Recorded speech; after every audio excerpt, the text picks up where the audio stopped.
we're joined now on set by Antonia Kerrigan, who has been taking a look at how this is all being reported in the international papers. Antonia. Good morning.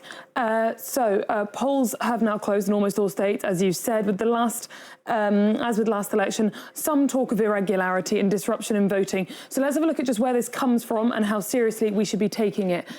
This piece in the New York Times explains to us that several polling stations, notably in Georgia, had bomb threats called in. Now, a number, I think 32 odd polling stations, in the, perhaps in the higher 30s, five in a separate county, had bomb threats called in.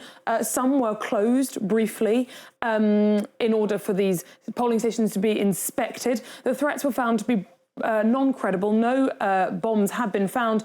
And the emails calling in the threats, most of them seem to have been found to originate from Russian email domains. So that suggests perhaps foreign interference, but we'll have to wait and see. Some of these polling stations will, of course, have extended their opening hours to make up for the brief period where they were closed. Now, of course, that Russian explanation is not good enough for some of the conspiracy theorists.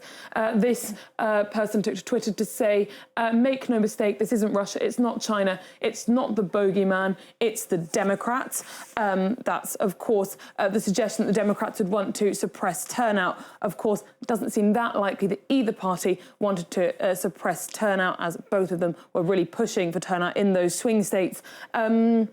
Separately, Donald Trump has made allegations of cheating, specifically, in Philadelphia. He said massive cheating in Philadelphia. Of course, the prosecutor in Philadelphia, Larry Krasner, quickly took to Twitter, firstly inviting him to provide evidence and saying there was no factual basis whatsoever for this. The only talk about massive cheating has come from one of the candidates, Donald J. Trump. There is no factual basis whatsoever within law enforcement to support this wild allegation. He says, we've invited complaints and allegations of improprieties all day. If he has any facts to support this, we want them now, right now. We are not holding our breath. He said. Another big factor in this result is expected to be gender.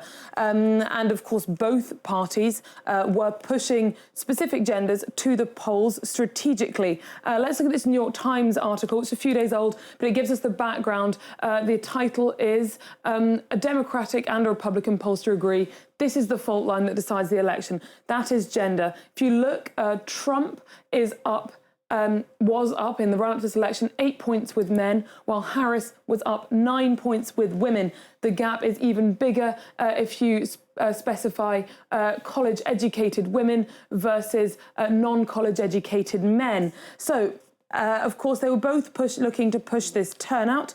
In the run-up to the election, there was also this survey that said, are men and women more interested in the election? And there was a huge gap. Usually it's very close. Usually it's just a 1% gap between the candidates. But this time it was a 6% gap. 80% of women were enthused about this election and only 74% of men. If the turnout has reflected that, that's good news for Harris and bad news for Trump. However, early data suggests it hasn't been as big a gap as the Harris campaign hoped for. There was, of course, during the day, a whole social media push to get men to the polls. If you look at this tweet from a tweeter, today is the day, men, take 15 minutes and go vote. The men before us didn't fight and die for the country to be ruled by Karen from HR. You can see the testosterone-fueled commentary with extract from the Mel Gibson film The Patriot. Elon Musk also celebrated earlier in voting day, what he saw as a strong male mobilization that he obviously saw as promising for the Donald Trump campaign. He said the cavalry have arrived. Men are voting in record numbers. They now realise everything is at stake. So this language of warfare, extremely archaic, cavalry-based warfare, is omnipresent on that front. The next thing that's worth looking at is, of course, this is a discussion. The reason why gender is one of the reasons why gender is so at the heart of this campaign is that abortion is also on the ballot, and that's in more ways than one, not just because Harris has made protecting abortion rights a bit of a mainstay of her campaign, but also because in 10 states, abortion is quite literally on the ballot. That's through these various referenda. There's abortion rights measures on the cards in 10 states and one state where they've also got anti-abortion measures. The first one we've seen where it's failed has been in Florida.